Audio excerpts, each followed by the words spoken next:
15 বছর আমরা রক্ত দিয়েছি, আমরা জেল খেটেছি, আমরা ফাঁসির মঞ্চে ঝুলেছি, আমরা একটি সুন্দর ইনসাফপূর্ণ বাংলাদেশ গড়ার জন্য। তাই আজকে আমরা ঐক্যবদ্ধ হয়েছি। আমাদের সাথে আরো অনেক দল যোগাযোগ করতেছে। আজকে 8 দলের নেতৃত্বে জনগণ ঐক্যবদ্ধ।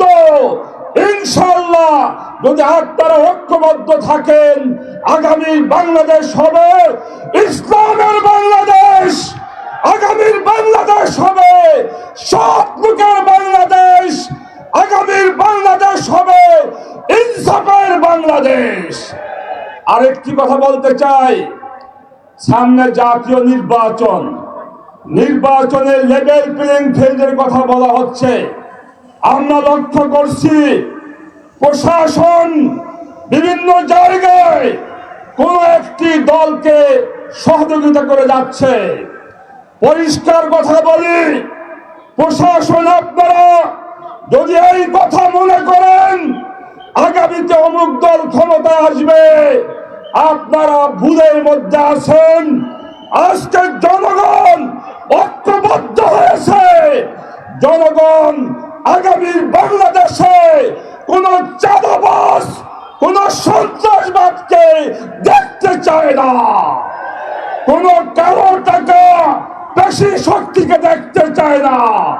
জনগণ ইসলামী শক্তিকে দেখতে চায়। আগামী দিন বাংলাদেশের এই আগামী দিন হবে ইসলামের দিন ইনশাআল্লাহ।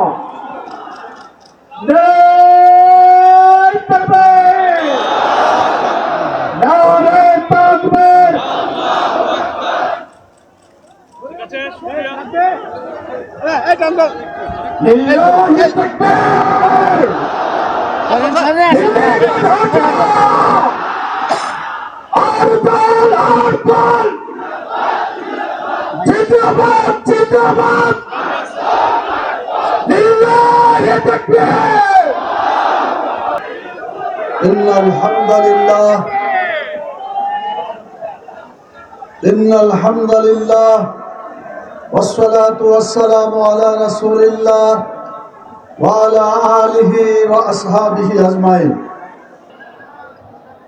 সম্মানিত ভাই এবং বন্ধুগণ, আল্লাহ তাআলা আমাদেরকে সৃষ্টি করেছেন।